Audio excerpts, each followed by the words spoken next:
สวัสดีครับFCมื้อนี้มาตามแนวทางของเจ้าทีแม่พรนะครับให้มาแล้วด่วนๆนะครับแต่ก็ต้องติดตามว่าเพิ่นฝันแบบใดครับผมวางได้ไหมพ่อจะที่วางไหนอืมเออจ้ามารวยได้ยินบ่ได้ยินอยู่มีว่าได้มาแล้วมื้อนี้ก็อยู่ข้างหลังเอาของเจ้าทีเลยมันสิได้ยากจักหน่อยเขาเขาเจ้าสิลังมาแล้วนี่ครับมื้อนี้ยากคักเพิ่นเนาะเพราะว่า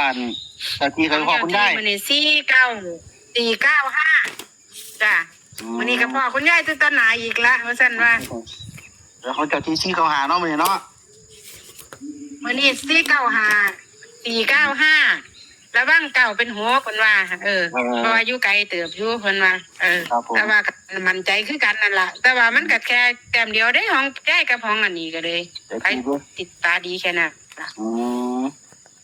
2คนนี่เพิ่นตาดีว่าเด้ต้องย่านเลยเด้495เน้นอันเน้นจ้ะเพิ่นว่านักเพิ่นว่าอัน49อันนั้นมันใจ49เพิ่นว่า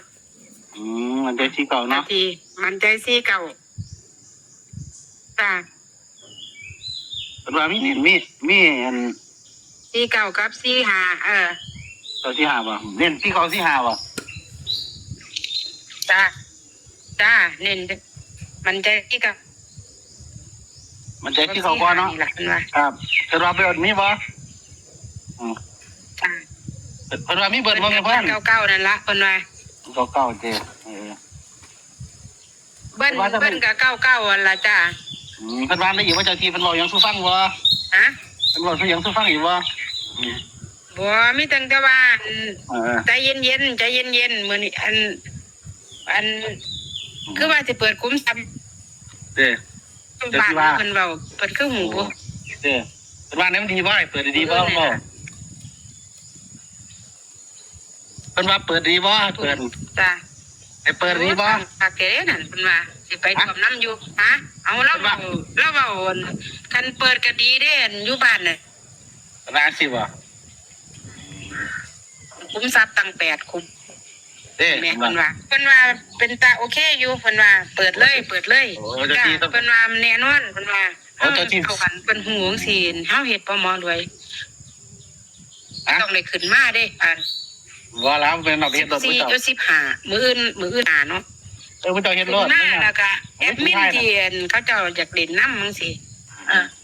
ไอ้ยังตีท้ายรถไปเลยท้ายคือเก่าล่ะท้ายเว้าคือเก่าล่ะยังตีท้ายรถเลยท้ายจ้ะบ่ได้ไปดอกมันไกลจ้ะเพราะว่าเพิ่นจะสิบอกว่าดีว่าเปิดได้ดีขึ้นว่าให้เปิดเพิ่นว่าคือได้ยินข่าวว่าสิเปิดคุ้มทรัพย์วันที่15จ้ะดอกก็โอเคเด้ไปรวมน้ำอยู่เพิ่นวาจังซี่โอ้เพิ่นว่าดีเพิ่นว่าเปิดก็สิได้เงินอยู่เพราะว่าคุ้มทรัพย์มันหลายอยู่หั่นเพิ่นว่าไปแก้มน้ำได้เพิ่นว่าแต่ว่าเปิดทางให้แค่นั้นล่ะเพิ่นว่าบอกจุดทูปบอกเพิ่นได้เปิดทางให้ FC เปิดทางให้ทุกคนที่เขาเจ้าสิเล่นนะเฮานั่นเขาเจ้าสิได้ปังหมายถึงว่าเพิ่นบอกเพิ่นแนะนำกระจายตัวทุกคนจ้ะเปิดให้กระจายคนเลยเพราะว่าทั้ง FC ทั้งที่เขาเจ้าสิมาเล่นน้ำเฮามาเบิ่งเฮานั่นล่ะขอให้เขาเจ้าปังๆทุกคนเพิ่นบอกว่ากระจายคุ้มทรัพย์กระจายโอเคอยู่เพราะว่าคุ้มทรัพย์กับคุ้มมันซุ้มทรัพย์กับ8คุ้มพุ่นแม่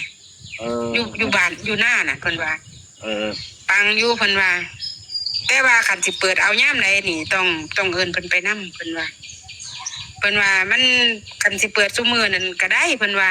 เฮาต้องเปิดซุมื้อเด้หมอรวยเฮาจังได๋หมายถึงว่าเปิดแล้วเลยบ่นี่บ่แล้วก็คือคันเฮาสิเอามื้อใดเฮาเปิดมื้อนั้นจังซี่นะโอ้สิบ่หนักเปิดแล้วสิมาเรียกกันที่ซุมื้อบ่แม่นดอก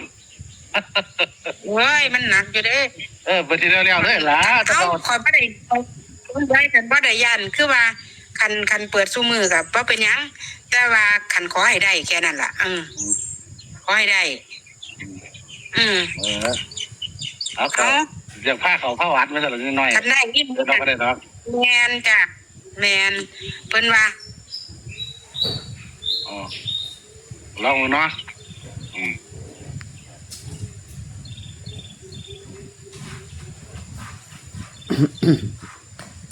กันนี่เลยพี่เดี๋ยวทวนให้อีกเด้อครับเด้อเจ้าที่แม่พรนะครับให้ว่า495นะครับ เน้น49954599นะครับ เจ้าที่แม่พรนะครับเด้อที่มันเน้นคือ49นะครับผมขอให้ FT เฮงๆปังๆลำรวยกับเลขเจ้าที่แม่พรนะครับผมสวัสดีครับ